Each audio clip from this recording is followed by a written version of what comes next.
January 5th. Oh, by the way, that's today. Alex Ortolani of Plan Advisor magazine writes this headline and controversial article: Record keepers beat out external managers for IRA rollovers. Yes, I'll drink for that. I did that one on purpose just because I wanted to dip into the kettle. You. All right, let me read the first sentence out of this sucker for you guys. The tug of war over who will manage the assets of hundreds of billions of retirement saving rollovers has at last seen a symbolic shift towards record keepers and away from the external individual retirement account providers, according to this research that came out today. This is a big deal, people. I'm going to go straight to you, Glenn, right on the hot seat, right out of the gates. What do you think is fueling this, quote, symbolic shift of record keepers picking up on these, oh, hell, I'll say it again, IRA rollovers? Well, I don't know if I'd call it a symbolic shift. I mean, I think that's, some record keepers, that's been their business model from day one. So others have. But their success is a shift, I believe, is what Alex is saying. They've struggled. Yeah, percentages have changed. Yeah, the industry as a whole, their percentages have shifted, and I think it's, I don't think it's. I wouldn't say we didn't see that coming, right? I think a lot of them, their business plans have been to do that, and I think there's going to be personally, I think there's going to be some kind of a solution where both advisors and record keepers are working together. Segregating assets. I think they're going to figure out a way. They're not going to butt heads with each other. I think they're going to, figure out how to work. Let me get to the drama first, Glenn. I want to ask those questions here in a little bit. You're straight to the defensiveness. Sorry, Chad, go ahead. I was just going to say they've been doing that for quite some time, right? Advisors can put thresholds in the plan for what size rollover they want to be contacted on and what size they want to be eaten up by the record keeping side of this. But I think in terms of what I read and Josh said, inertia, bitches. By the way, does that count? Dang it. Yeah. It is. They've created so much good communication with participants that is efficient upon people leaving. Now plan sponsors are doing a better job coding in terminated employees. The record keepers are getting quicker access to it than they have in the past, and it's leading them to create tech and communications out. They're gathering up these small plan balances. Yeah, if you would ask, has it been thing. Go ahead, as big of a shift as this article makes it sound, or has it been kind of more gradual? It doesn't give any year-over-year comparisons to see, No, well, I'll give it. I think Justin tried. I'm not sure it gave year-over-year. No, and Justin, I think it's been gradual, but I think that's part of this kind of craziness is now we sit kind there and we look at it. Glenn made the comment that it had always been the plan. And I'll kind of stir the pot a little bit. It has always been the plan of the record keepers, of course, to do this. Was this in the sights of the financial advisors? And then additionally to Chad's point, Chad says, look, you've always been able to kind of set parameters. And if you want the rollovers north of 200K, you could have those.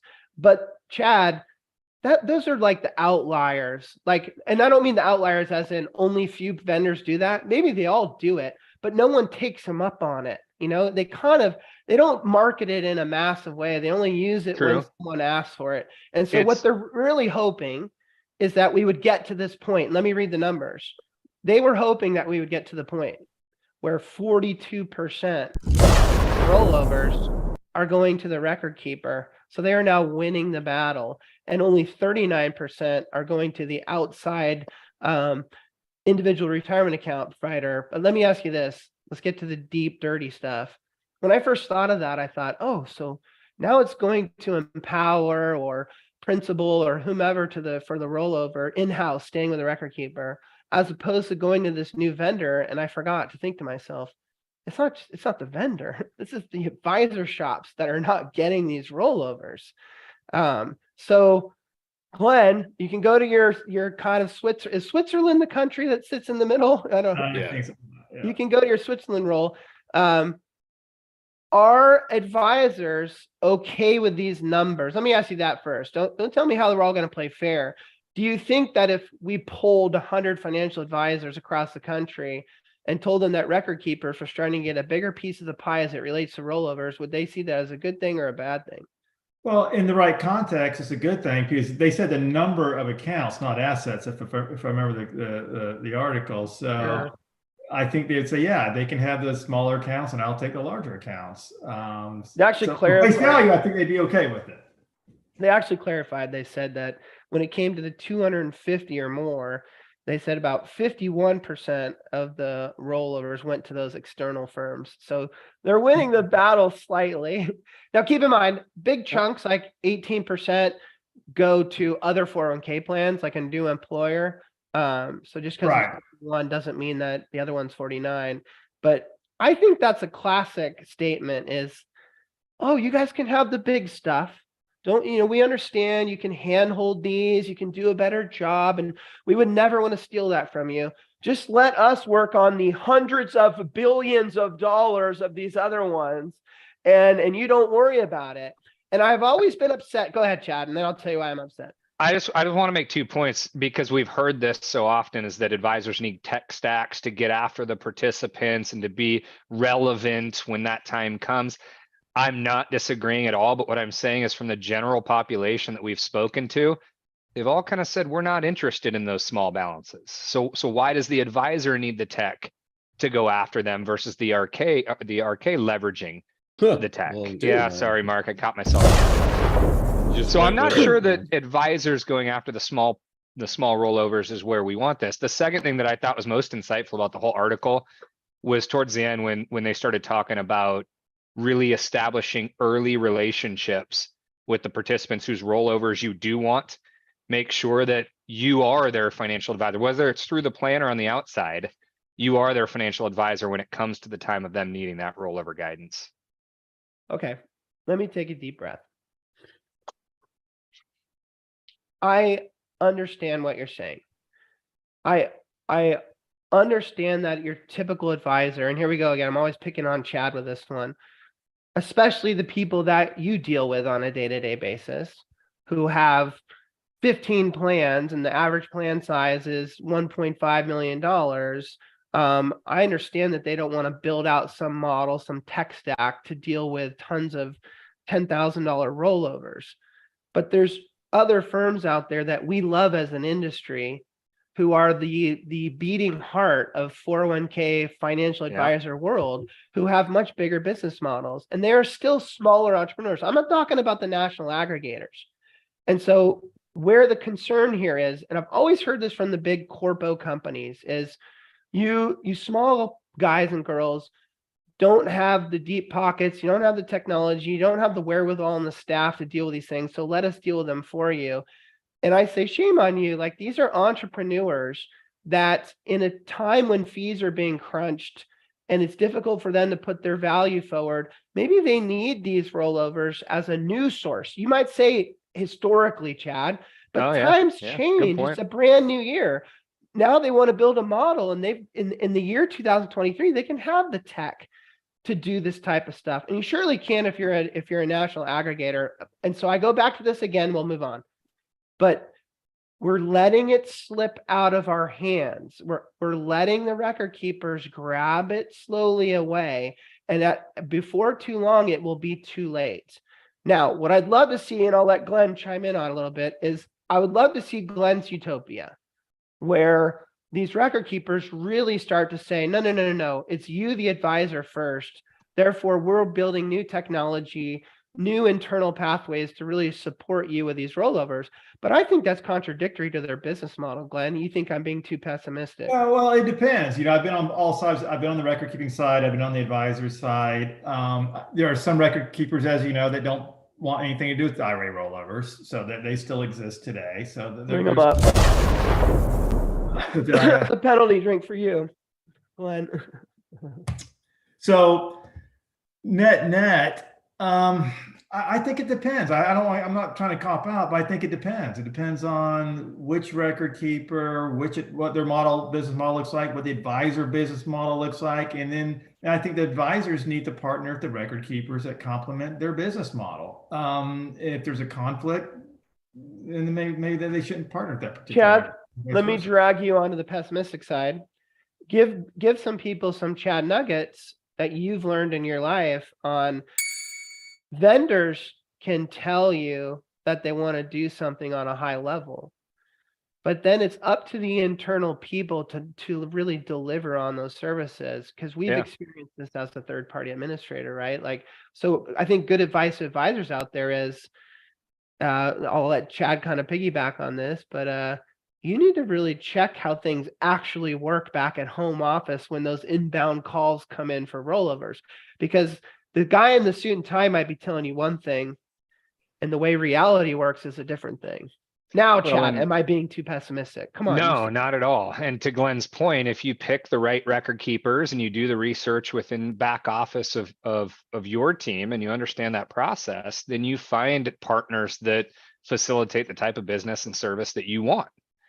I do think, JD, that as we see this area of our industry change, and I do think it will continue to change, I think that the vast majority of these rollovers, ongoing number of rollovers, not asset size, are going to continue to grow in the hands of the record keeper. And I think most broker dealers and I think most advisors are going to be okay with it.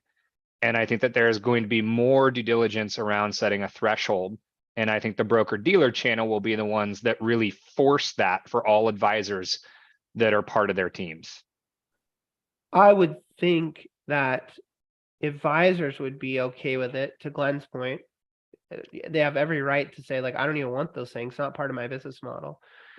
But you would think broker dealers, and I know for sure, like large registered investment advisors, large national aggregators. I'm putting those all together, by the way, in that comment.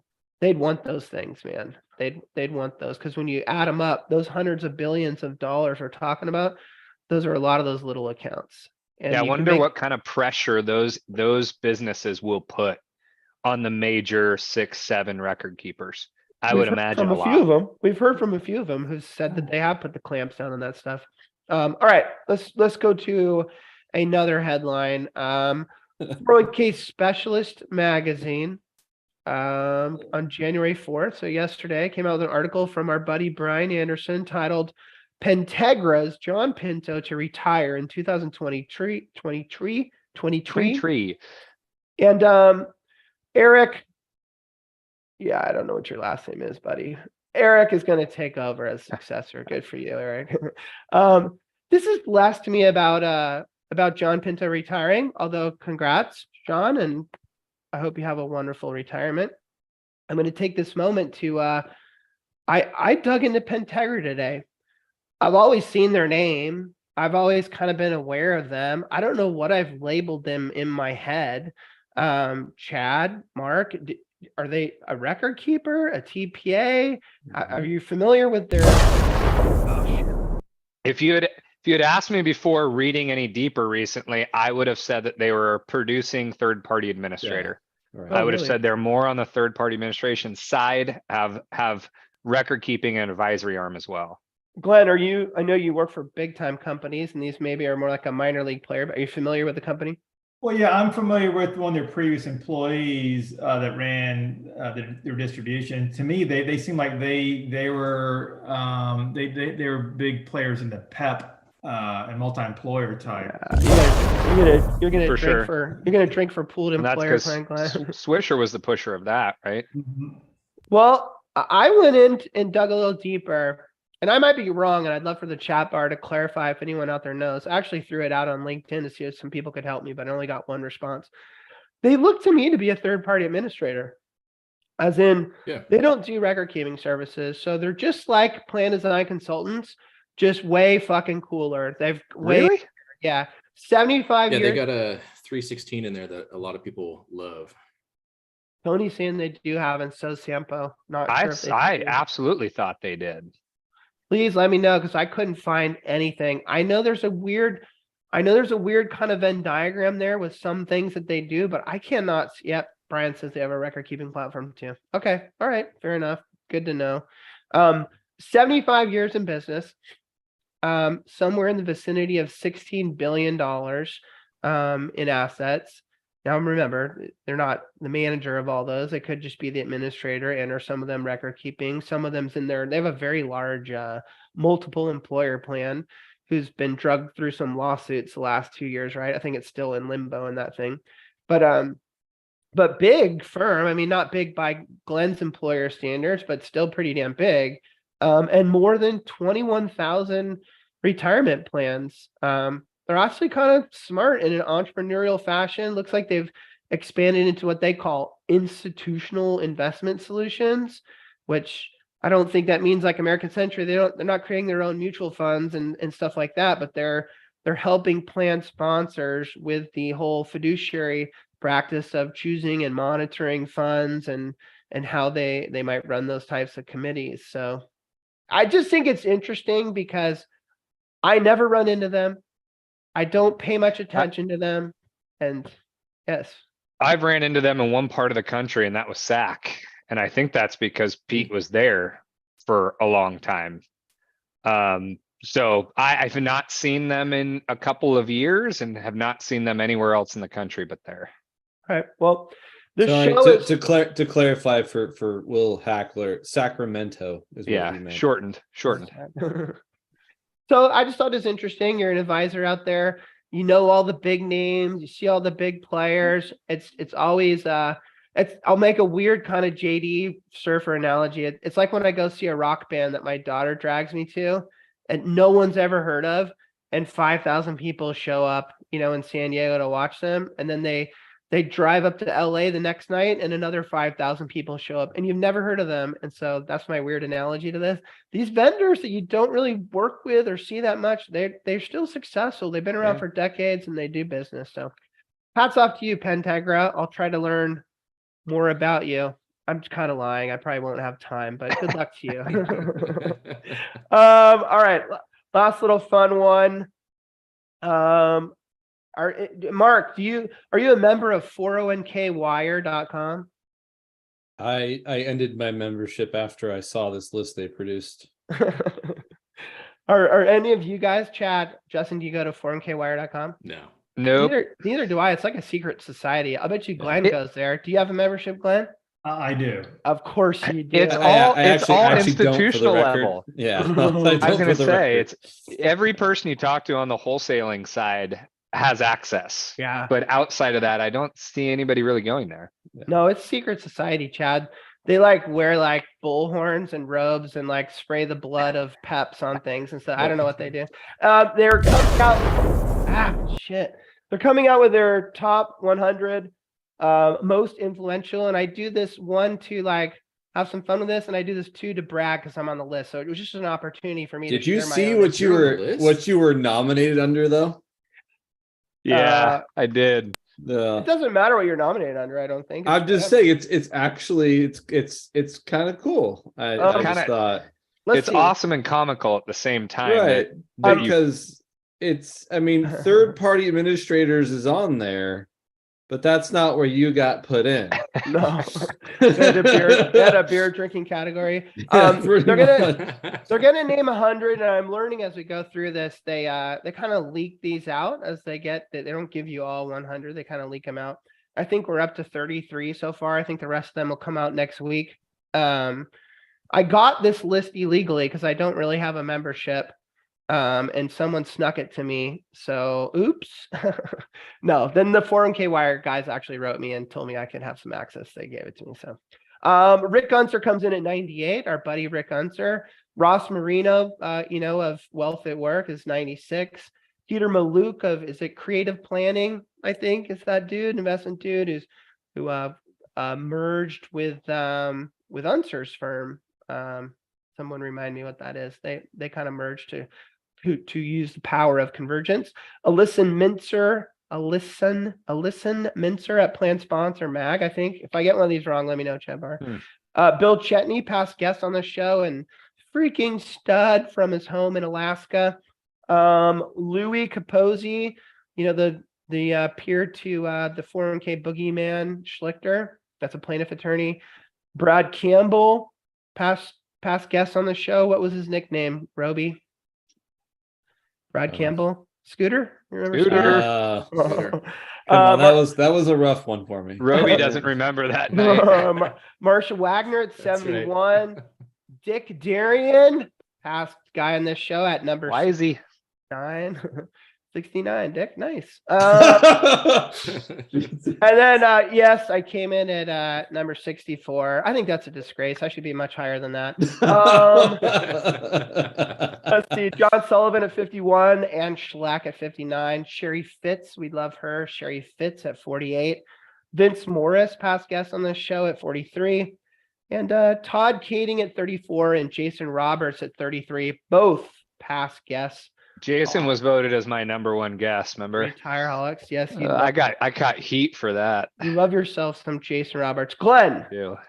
These lists, these rankings, by the way, I'm sure Glenn's going to be somewhere in the top 33 or pretty something. sure he is, isn't he? Do these mean anything to you? Are they helpful in any way to you personally or the industry? Like yay or nay? Oh, gosh. Part of me says nay, because this seems like more like a quote unquote beauty contest, and so it's kind of, or popularity contest type thing. So does it really mean anything? No. Wait, are you saying I'm beautiful or popular? Popular. No, you're popular.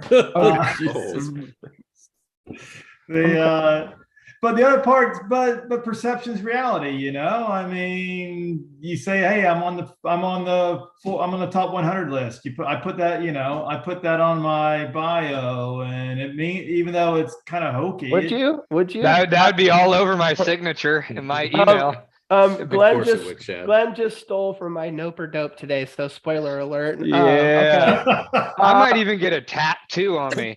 It'd be like top 100 most influential 2022.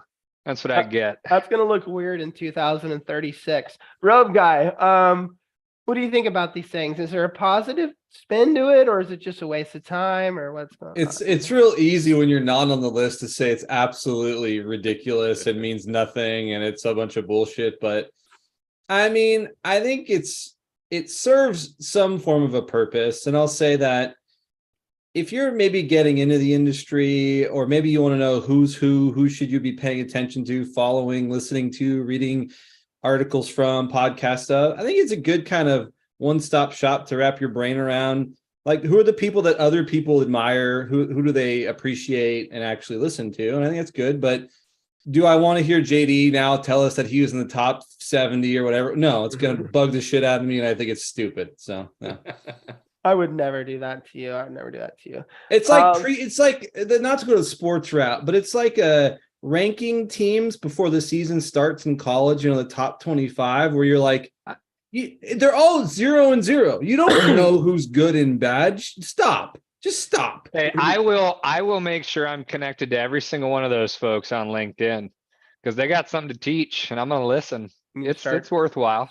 I'm not taking anything away from those people. We've just had them all on the show, so we don't have to worry about that, Chad. Yeah, Roby knows all these guys. I'll kind of back Roby and say, like, in a way, it kind of builds like fun and community in our industry. And, I've said this many times.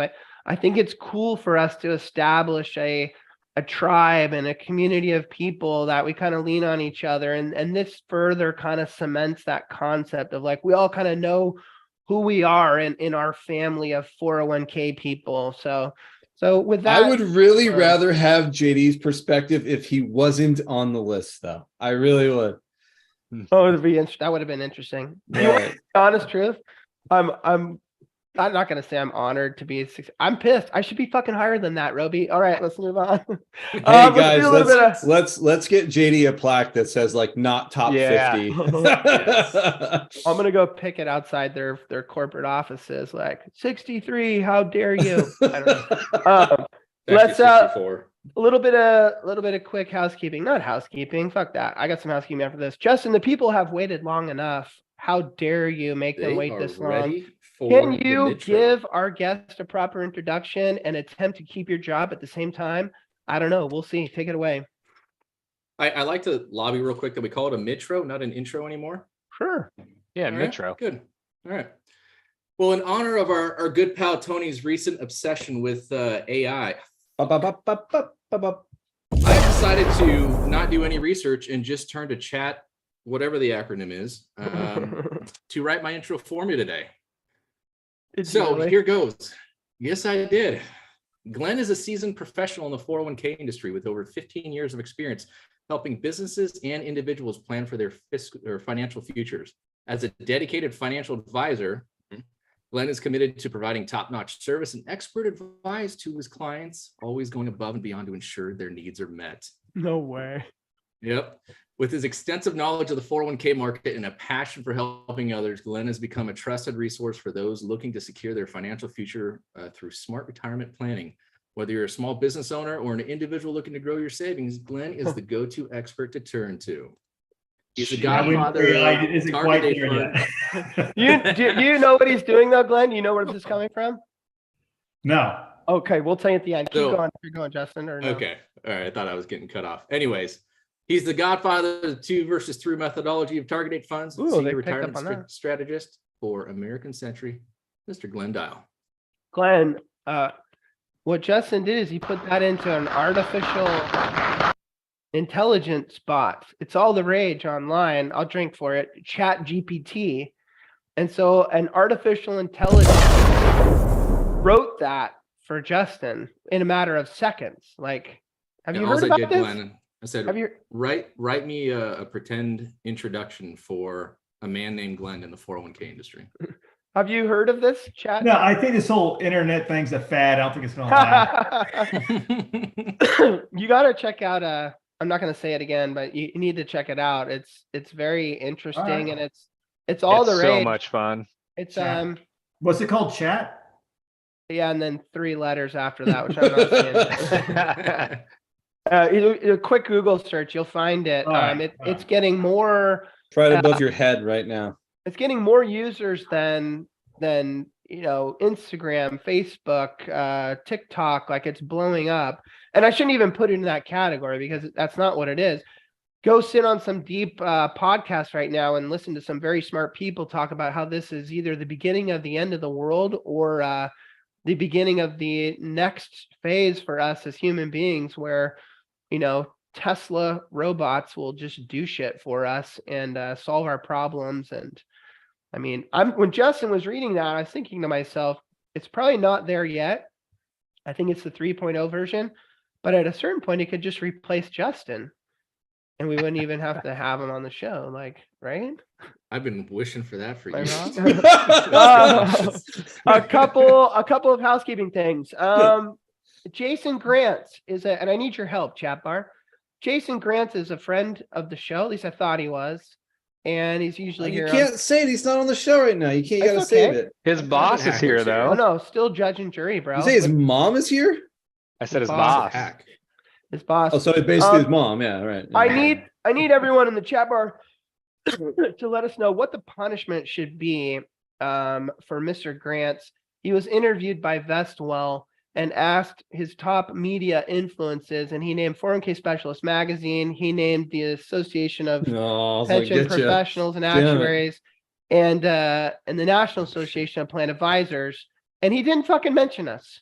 It literally were his family and friends. JD, he's embarrassed by us. It's like, that's what it is. We're the friends he doesn't want to introduce to his new group of friends. Dude, we have Glenn Dial on the show. Why is he embarrassed of us? I don't know, Justin. I'm with you, Mark. I think that's what it is. Yeah. Harsh scolding will not be enough, Eric. It's going to have to be something bigger, So let us know. I need to find a great idea in there. And then Roby. Yep. I don't do this often, but this robe thing, it's looked over a lot. Share with the audience a little update on the robe, if you will. Yeah.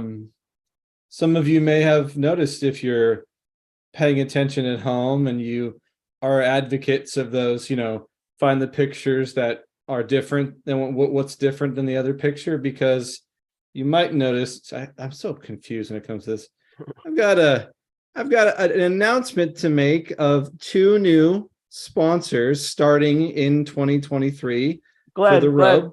That robe looks like a NASCAR vehicle. It's got shit all over it. All his sponsors he's sewn. Okay. So just to throw it out there real quick, I'll be brief.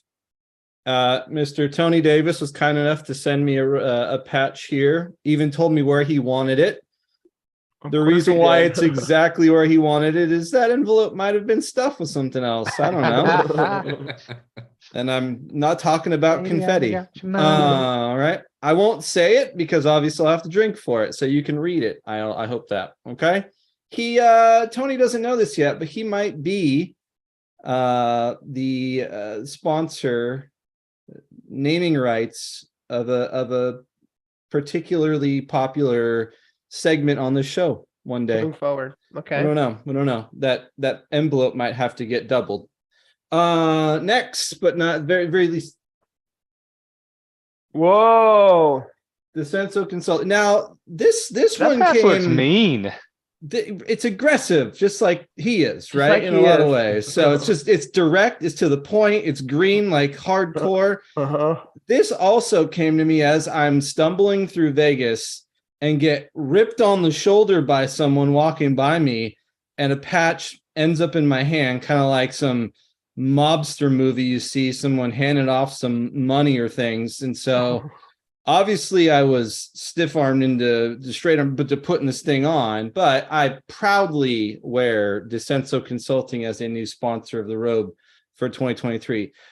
Am I saying 2023 as in like next year I'm just ripping these things off?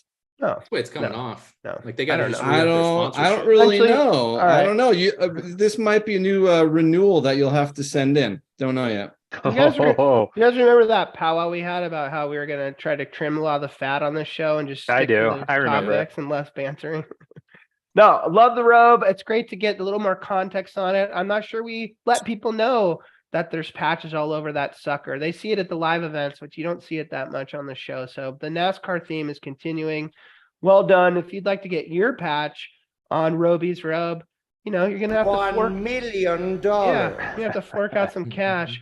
Mr. Glendale, you were on stage at Wealth at Work in Las Vegas, Nevada. We were all back in the corner there and saw you up there. I'm going to ask you about what you want to talk about. You know me, I like to stir the shit. Did you like the way that was set up for you there with all the sponsors boosting up on the stage? Look at that. No. Yeah, it was a little challenging. Yeah, it was, right? And hey, kudos to Ross and those guys for trying new things. Right. But I think that one was a swing and a miss. Like we need you focused on a stage where everyone's listening and not rumbling around. So you were talking about you presented, and right afterwards, this article came out. 401k Specialist Mag quickly documented your presentation with an article titled 3 High-Level Trends Advisors Need to Track and Track Now. According to you, these trends are target date funds and the lawsuits and what we could learn from that. Transitional risk, or what I call it, is it okay for me to call it sequence of returns risk or whatever? That's the same thing, right? Like, yeah, towards the end, we'll talk more about it. Yeah. And then the old decumulation, the guaranteed income solutions. Those are those 3 areas. Glenn, you're the guest. Which one would you like to start with first? You know what? Let's start. We'll start from the bottom up. How about in plan retirement income? Because I think that's the most complicated and the least understood. And the least exciting of the 3. No, I'm kidding. It's exciting. Okay. Sounds easy to me. So yeah, we're an industry. I think a lot of people are vets that tune into the show on a Thursday night, but there's other people out there listening that don't have quite the experience of everyone here live. As an industry, the 401k industry has done a phenomenal job. Has worked very hard at accumulating assets for participants towards retirement. That's been our sole goal, right? Is how can we help them save money and grow that money through investments so they got a big chunk of change when they get to age 65 or whatever it is. But we've kind of failed them in terms of what they do next, right? And you and I pre-show are talking about how that's probably the most complicated phase of retirement is now you got $2 million or whatever. How much do you pull from it? What do? You've got all the market risk and all these different types of things. So set the stage for these people. What is the solution to this decumulation? Is it guaranteed income? How are you involved? Where are your passions lie in all this? Like, let's just dig right into it. Well, let me tell you that the person that got me excited about this was probably about 20 years ago when I was running Ceridian's record keeping business, and an advisor who was also a good friend of mine just came to me one day and said, "Hey, Glenn, if you ever get a chance to develop a product that will do XYZ, you should do it." And XYZ was, I would pay 1% just for a market protection in case I retire in the wrong market sequence, and give me guaranteed income for life. He goes, and I'd pay for that, to have that. And oh, by the way, I don't want to lose flexibility type thing. So net, when I look at these products out there, and when I look at our industry, and I said this on stage, we all are willing to insure our homes for some kind of natural disaster, unforeseen circumstance. We insure our houses. Sure. Great analogy. Right? We insure our cars. But when we say, hey, do you want to insure your 401k balance, arguably your largest financial assets? People are like, no, I don't want to do that. I want to, and what, because the 4% rule works, or what if I want to do the IRA rollover? But net, well, even if you leave your money in the plan and do the 4% rule, did I? Individual retirement account. 10%, almost 10% of participants aren't going to make it, right? So, but we pat ourselves on the back as an industry, saying, look, if you do everything I tell you, 91% are going to be okay. But those other 9% of the population, I was shocked by that one's in your slide deck, and I was shocked by that one. The 91% of people are going to do all right. What he's referring to, everybody, is it's this slide that says 9% of people they'll run out of cash, right? They'll run out of money. And I was like, that's it, 9%? I thought people were way more fucked than that. But that's if you believe the 4% rule and they saved enough, and if they saved enough. I'm saying if you do everything right, 9% still aren't going to make it. There was an Instagram post I saw recently from an advisor, and it's a well put together little piece, but it shows a dad talking to a little girl like, hey, you need to save your money. You're going to need this later on in life. And then it's her going out in college and she's working, and her friends are saying, let's go party. And she's like, no, I need to save my money. Same thing when she's working, same thing when she has kids. Then she reaches 65, she's gray. She's talking to her advisor like, oh, I'm ready to retire. And the advisor's like, you can't retire. You don't have enough money. And she's like, but I saved everything my whole life. And like, yeah, it's not enough. And it's her whole pitch. Like, look, you need to work with someone early and know how to invest. It was a really well done little marketing piece. No, that's let's try to cut right to the core of it. Because, exactly, 3-piece. Because we've had this conversation before. Part of me wants you old people. Old people can go themselves. What did you? I'm going to live forever. I was going to come to you and say, hey, look, other vendors have tried this and failed. And people have heard me rant on this on the show before. I think the biggest stumbling blocks we've had is when we try to implement something like this into a 401k plan, i.e. guaranteed income, we treat it like another investment option. Counts. I really do. We treat it like another investment option. And without being able to be there and educate every single participant on a one-on-one-off basis, most of them are not going to choose it because it's foreign to them.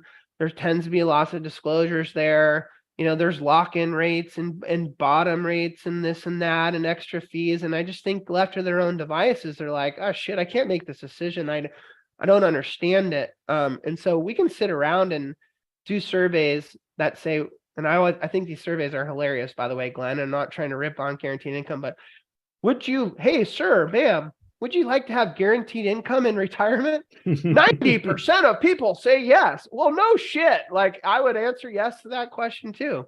And so am I crazy to think that the only way this works is that if we somehow end up defaulting people at a certain age, or because I think left to their own you're right. devices, is that right? Because that's kind of scary in a weird way, but also, so Well, talk to me about that.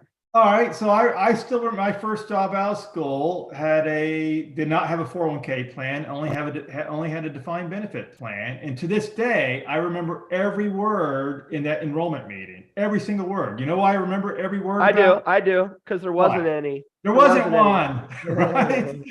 If I did nothing, I was going to be really impressed, man. Huh? I said I was going to be really impressed if you remember right. that. Yeah. If I did nothing and just worked there, I was going to be okay.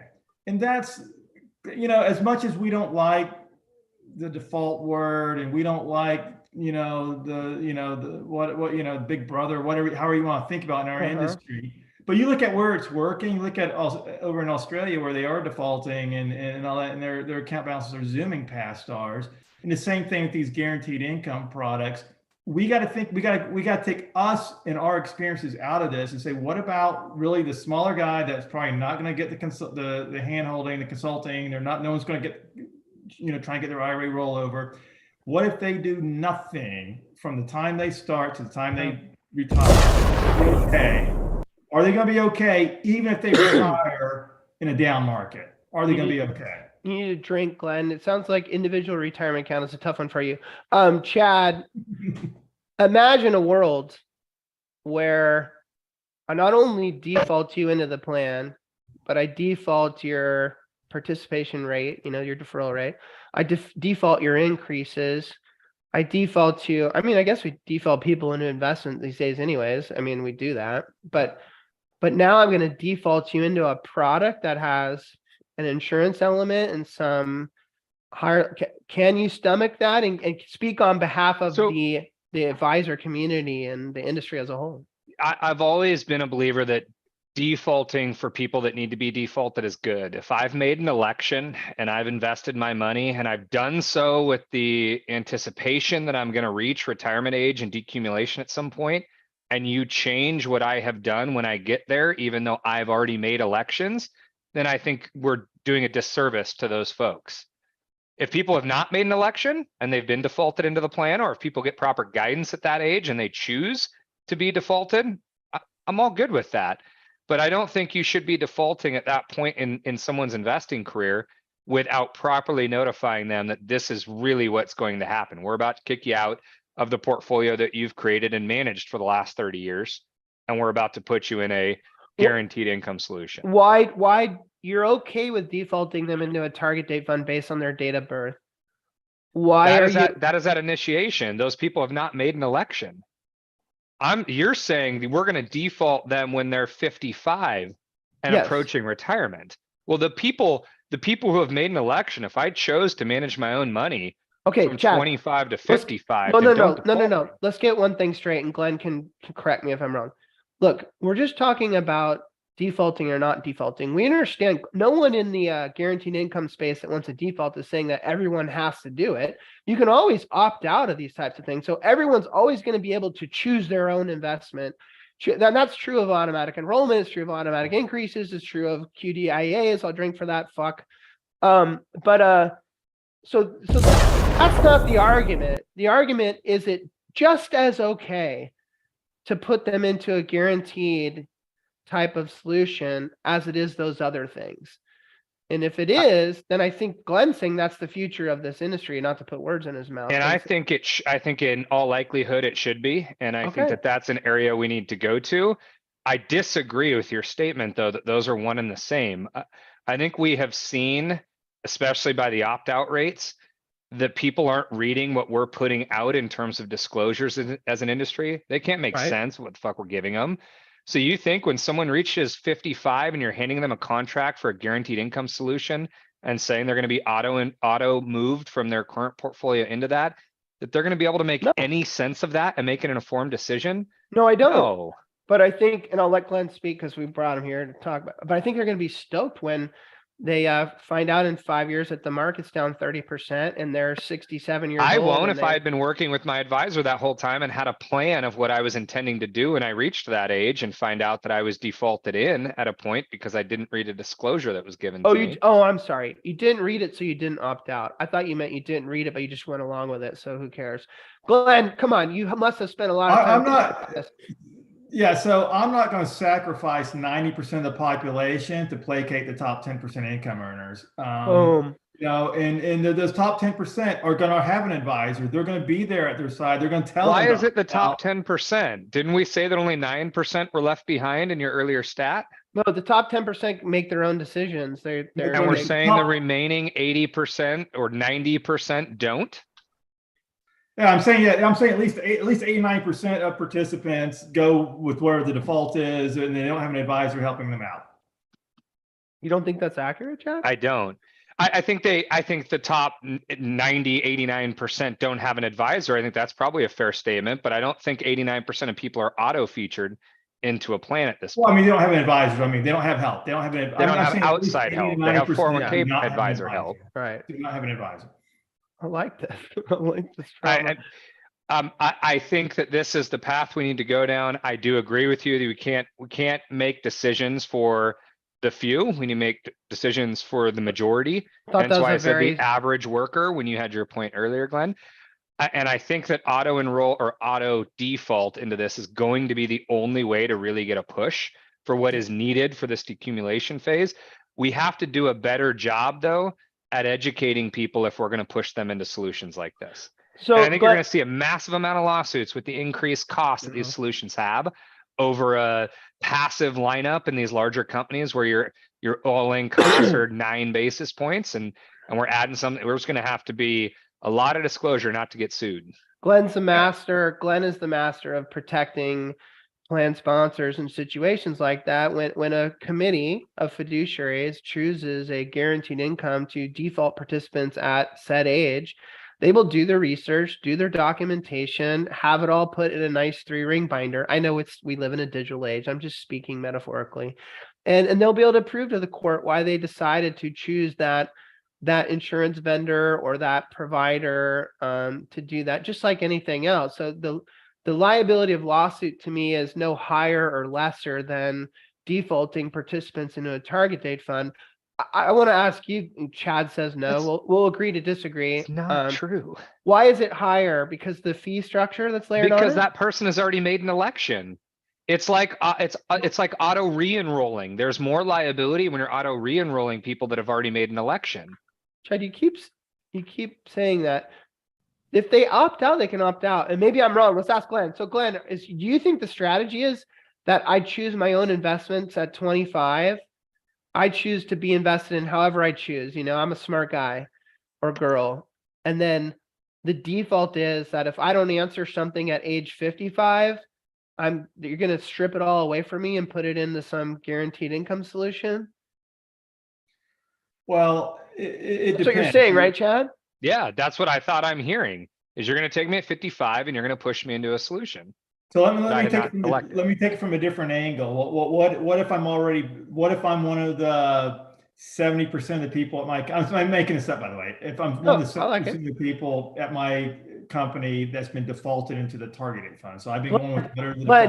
Right? Glenn, you're being a true retireaholic. We make up stats here all the time. Keep going. I'm with you on this one, Glenn. I'm 100%. Keep going. Yeah, default me. I've not made an election at this point. I've been defaulted. Right. So I've been defaulted my whole career. Now all of a sudden, I'm defaulted into the income product. I'm probably pretty cool with that. You know? Absolutely. No debate there. My debate is if I join your company at 50 and I make an election to invest my money in a specific portfolio layout. And then at 55, I'm defaulted into something that I did not choose to elect. I was managing my own money. I had my strategy in place and now I'm being defaulted. Well, let me I get it, JD. I got a chance to opt out. Let's just go down play that forward. I defaulted you, even though you made your own election and you weren't paying attention. You didn't see the notice came out. No, I'm sorry. Let me take one step back. I did see a notice come out. I did not default? Wait. I did not opt out. Wait. Well, how would it work in your scenario where if I've already made my selection, then I wouldn't be defaulted? Is that what you're saying? I would never even. I'm not saying No, it's right. Chad- I'm saying that there's increased liability if I've made my Yeah. election and now you default me to something different than my election. Chad's worried that the employer has made a umbrella decision that when their participants reach a certain age, we've been spitting out 55. I'd love to ask you if you think that's kind of an accurate, area there or age there. But what Chad's saying is, no, I was never auto defaulted because I opted out and I chose my own investments. So I was never defaulted. But now the company has said, look, everyone, when you get to 55, we're concerned about you all. You don't understand sequence of risk and transitional risk, as you call it, or sequence of returns. And therefore, we want to protect you. Oh my God. And so at 55, we're going to default you into this income solution, guaranteed income solution. But you can choose not to. That's Chad's scary situation. Do you, Glenn, think that is not something the industry would want to do, and they'd only take the people that had already been defaulted into QDIAs? Shit, why does that one? Well, let's face it. I think it's going to be administrative. I think you can, while you can make a case for that, I think administratively it's going to. I think that you're going to want to default everybody and give them the normal opt out. And even though they made it a selection, I understand where you're coming from, but I think administratively it'd be tough to. Well, I like it. Are we close at 55? Is that? I think so. I mean, I'm 56, and if I would go in these products every single day and twice on Sunday. I wouldn't think twice about it at all. The older I get, the more risk adverse I get, and I will pay for the protection of not having my lifetime savings blown up just because I happen to be born in the wrong year and retired in the wrong year. No question.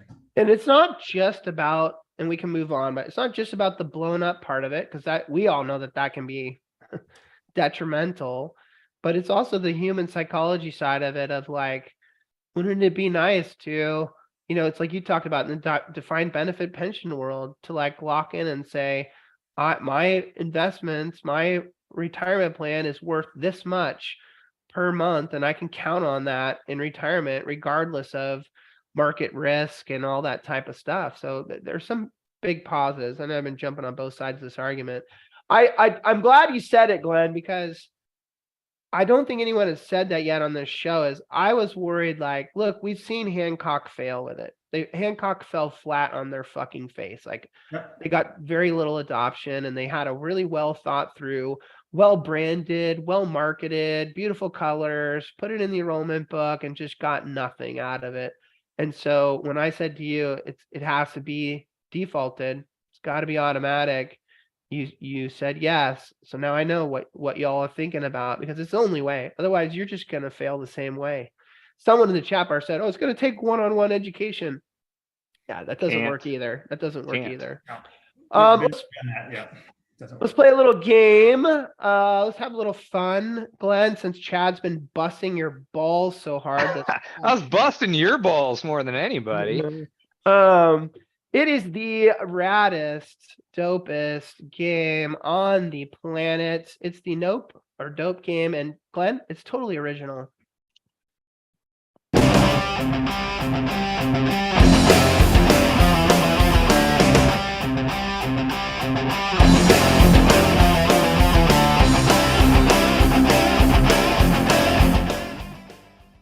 That's a good point, Hackler. I appreciate your co-production.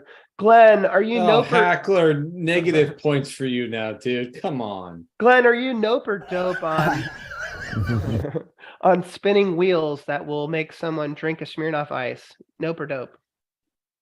Yes or no? No. Okay, let's spin it, Brandon. The wheel of ice, the wheel of ice. Be Mark with Malort. Yeah, I get Chad with Malort. That's what I get. Are you Chad stocked? Malort. Do you have it, buddy? Oh yeah. Attaboy. Nice. Is Brandon shipping that all to you on the corporate credit card? No, you guys left it when you visited me. Okay, well, Chad drinks his Malort. I'm going to ask you a question. Glenn. Yes, we're going to play this game again. Okay, you kind of already told us earlier. Nope or dope. Leveraging your press or your most influential ranking or your cover shot on the magazine or whatever. Leveraging that amongst your clients and strategic partners and on your email signature or whatever. Do you actually tell people about it? Nope or dope? Dope. You're dope. And how might you do this? Would you tell an actual client, hello, my name is Glenn Dial. I am the 22nd most influential person in 401k. No, I would only put it in if someone asked me for a bio, and I'd have it somewhere in the bio. In the bio. Okay, fair enough. Very conservative of you. Classic. I should have expected as much.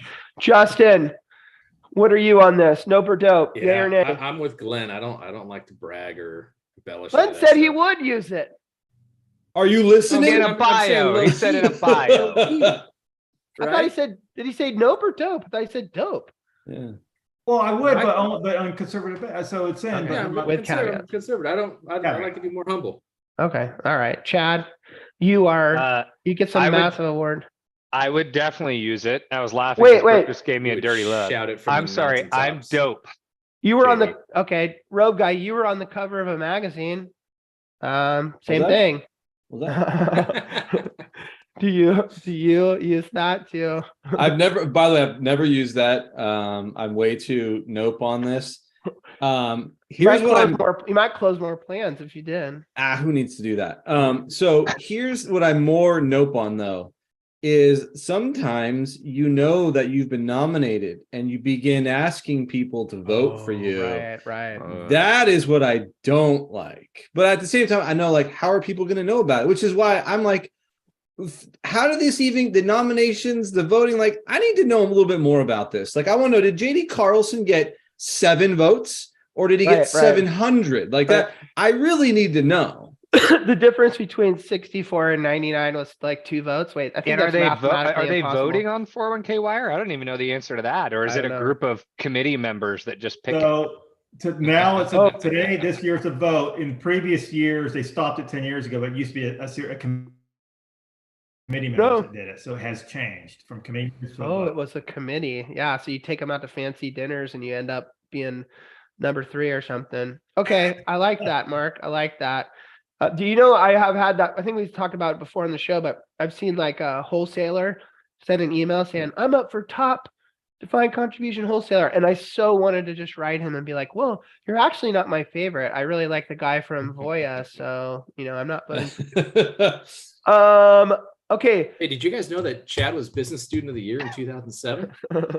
I think he has a tattoo of it. Justin, right on my back. He went to William Woods. There was only 1 student in business. There was 3. Glenn, nope or dope? Displaying your acrylic awards in your financial advisor office. You've been nominated as top advisor the last 6 years from God knows whom, and they've gave you the same little acrylic awards. You put them on your little wood bookshelf in your reception room. Are you thumbs up or thumbs down on this? In my position, I'm a nope. But if I was in your shoes, I'd probably be a dope. Wait, are you talking about me fucking personally? Why are you? If I was an advisor, I would. I would if I was an advisor. Okay, fair enough. Chad, what do you think when you walk into an advisor's office and he's got, and be honest with me, buddy, and he's got just a ton of these things, awards? There is definitely an overkill, but I like that. It shows that you've got to focus in the space. You've been successful. People are acknowledging it. I'm 100% dope. Let me stay on the same theme and go to you, Roby. Then you walk into the advisor's office. He brings you back into his office and you look up on the wall, and sure enough, framed sports memorabilia, autographed by whomever. It's Muhammad Ali, it's Joe Montana. And the guy didn't go have like a glass of wine. The guy, he bought it at some fucking auction for $350. But what say you, nope or dope on autographed memorabilia in the advisor's office? I mean, again, it's to each their own. I don't care. Like, if that's something you're into and you collect that stuff and you want to display it, and you spend the majority of your life probably working at that office and enjoy it. Go for it. I'm not going to say nope or dope on it. I'm just going to say like, go for it. Kumbaya. It's great. If I'm Roby. trying to get to know somebody and I can talk about that shit. What? Okay, Yeah. That's a Last great one goes little to you, segue. Glenn. Last one goes to you. And I'll drink for this. You walk into the advisor's office, reception area. There's a TV hanging in the corner, and the old CNBC, is playing. Jim Cramer's up there. Yeah, I'm gonna drink for that. On the TV in the reception area. That's Playing two. on a constant loop is this nope or dope. Yeah, I'm gonna say it used to be a dope. I mean, I think as time goes on, it's becoming more of a nope. I mean, it seems like it's outlived its coolness. Very current of you. I'm proud of you. You feel like that's an old school kind of thing. I like this. Chad, you love it, don't you? You're sitting there. I don't love it, actually. Like, I like something to be on. If you have a TV, have something on. I actually don't prefer it be industry related. Well, please don't have soap operas or fucking. Dude, one of my favorite, going into Petnelli Financial Partners, in the front of their office, they always had like kind of like the baking shows, like the banking competition shows on in there. And every time I'd sit in the lobby, I'd hang out with the gal that was at the front and we would just chat about it. I'm like, so this is what you watch all day? She's like, yeah, it's awesome. Everybody enjoys this stuff. That to me is different. It was cool. Mark, do you have any opinions about that right there? Mark loves those baking shows. Well, I'm not going to touch on that right now. Is your question in somebody's office or in the lobby? Well, my question was more on what Chad just said, because that was weird to me. I feel like he sat on the chick's lap or something. They watched the baking shows. The first thing He's when in he a said that, the lobby. first thing I thought was like, Chad's hitting on the person in the front and trying to get, the knowledge he needs to know who's the who in the office there. But I'm with Glenn. I liked Glenn's take. That's very I did too. That's good. very 2010 of you. Like, so if you're doing that out there right now, and I know you're listening, well, stop it. Stop it. Just take the TV can I down. just say that when you walk into those offices and they got it playing in the front, and then you go have a meeting in someone's office, first off, it feels chaotic because a lot of times what's going on is there's people talking about all kinds of things. There's numbers flashing, there's stuff going on, and like it's distracting. And when I first got into this industry and started going to that, I kind of got like wigged out by it. Like, just enough's enough. When I go into your office, just like, why aren't we focused on this? They got 17 screens up with numbers everywhere, and I'm like, what are we doing? They're paying attention, Mark. They want to show that they're paying attention to the market, so your money is good with them. You're trying to impress the 68-year-old client that's coming in so he can bring his $565,000 rollover to you instead of the record keeper. That's what you're trying to do. Okay. We're gonna wrap it up here. Did y'all know that you can watch all? That's the way the cookie crumbles. I always forget that. Brandon just waits with his finger on that trigger, like he's gonna forget it. JD's gonna forget his tagline every time. Did you all know that you can watch past episodes of Retireholics? Well, you can. You can watch them at retireholics.com. You can watch them on YouTube. And so just remember that. Next time you're fucking wasted at home, it's 11 Like and a.m. subscribe. Like and subscribe. I just said next time you're wasted at home and it's 11 a.m. But that works too. You can go to, no, seriously, please check it out. Also, Instagram. We're on Instagram at Retireholics. Like and subscribe. I know that doesn't really work. That way anymore. Kate can stop giving us heat about it. Here's the deal. If I put a post out for Glenn's show on Instagram, okay, so it's our most recent post on Instagram at Retireholics. If you go there and like that, and if you don't have an Instagram account, create one. If you already have one, you haven't connected with us, fucking connect with us. Go there, like the post for Glenn, and we will pick a winner randomly from everyone who likes that particular post and do something special for you. Maybe it's hot wings. Maybe it's merch. Maybe it's merch in hot wings. I don't know. It could be something dope. Next week, we need your support. That's what I'm saying, people. Help us out there on the social medias. Next week, January 12th, we have Eric Dyson. No, he did not create that dope ass vacuum cleaner. He's actually an expert witness in 401k lawsuits in the courtroom. And so I've already spoken with him in prep for this show. It's going to be a lot of fun. It's going to be a lot of fun to talk to someone he's been in like a dozen cases, some big ones, the Duke one. And so it's a really unique Was he on the perspective. top 100 list? I don't know. I don't know.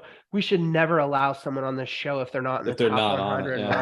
Hey, let's cut. Sorry, let's have guys. We're out. A top 100 chat bar list. How about Oh, wait. that? Hey, There's not even 100 people. Eric's here tonight. He says he's in the top 10,000, so he's in. So Eric, that's going to be fun, buddy. Looking forward to that. Yeah, thanks to you, Glenn. Thanks for joining us. Thanks, Glenn. Thank you. This is fun. I really enjoyed it. Thanks for We having me. appreciate it. Say hello to Timothy Gay at American Century. Say hello to Matthew Jackson. You guys haven't fired him yet, have you? Or is he still there? Oh shit. I don't know. Wow. Okay, Do moving I know on. something? I need to check. No, I love me some Matthew Jackson. I hope he's still there. Did I just like make something happen? We love Matt Jackson. We love Timothy Gay, and we love the people at American Century. I mean that. I'm not just being nice. Like great people, great company. What is it? 40% of profits going to cancer research, Stowers Institute. Right. I mean, are you kidding me? So cool. And beyond just the charity and generosity, a great company, target date funds, all kinds of cool stuff. So a big supporter of the industry, and we appreciate that and stand in humble respect of American Century. And Glenn, your entire career has been phenomenal. Yeah. Thank you. Thanks again. And so thanks to all that. Thanks to you out there in the audience. I love you almost as much as I love American Century. Thanks for tuning in. We know we love you guys. You guys are freaking awesome. And hopefully we'll see you next week. It's 2023, people. It's Retireaholics. And Chat bar champion? No, not today. No. Oh, shit. No Chapter champions this year. No. Well, not this year. What? Whoa. I don't know. I just made that up. Oh. Do you want to do say it? that people got mad there for a second. Did our accountant? We were literally going to have no people show up next week. No. Okay. Fuck. Chapter champion. My vote is for Pongpaj. Who's your vote for, Justin? Going to Eric Dyson, seeing if we can get next week's guest as a Whoa, winner. that's interesting. Dude, that's what I was going to say. Damn it. Go ahead. That's how it works these days. We don't. Yeah. I'm just gonna brown nose this because he's our guest next week. I'm going Eric. Okay, 2 votes for Eric. Yes. Glenn, do you have a vote for Chat Bar Champion? Your favorite person in the chat bar, based on their efforts tonight, or just based on the fact that they're a coworker of yours or whatever? I don't know. Is it Mike DeCenzo or is it Josh Etzo? I don't know. It's a tie. Ring them up. Ring them up. That's just for us. That's never been a guest one. Oh, it's for every. Oh, it's just for y'all. Oh, shoot. I'm sorry. I thought the. No. No. So his name is an acronym, and I'm saving you from a drink, is what I'm saying. If you say Itzo, you have to. Oh, okay. All right, Chad. We got one for the guy we can't. I'm going with mention. Sawa. Sawa. I'm going with That's nice. Sawa. Okay, well done. Well, the winner is next week's guest. Eric That's Dyson, amazing. with 2 votes. So, Eric, we will we'll be surprising you with a delivery for next week's show. I think what JD's trying to do is, when you're an expert witness in any of our lawsuits, please be kind. Please. And we finished out December with all the charity donations for Chat Bar Champion. Go to LinkedIn today. I posted our last 2 charity winners for last week. That was Samson, and that was Atchison, and both their charities are there. Jeff Atchison. We threw $150 at each. Not Jeff. Sampo matched our 150 to throw 300 to his, and I'm hoping others of you can go out there and match all that. And for the month of December, I don't know. I'm gonna make up some shit like Glenn does, but we probably brought in like $2,700 or something of stuff to Those are totally made up statistics. So not bad. That was a lot of hot wings and a lot of anchovy pizza, but it went to good causes. So good stuff for December. And that's it. We'll see you guys next week. I went to Chat GPT. That goes over. All right. And I asked it to write a new Retireaholics tagline. Ooh. Because for years I've been saying we are the Retireaholics and we are changing the retirement plan industry one beer at a time. So I asked it if it could come up with something new. And it said, What else? but I wrote it down here.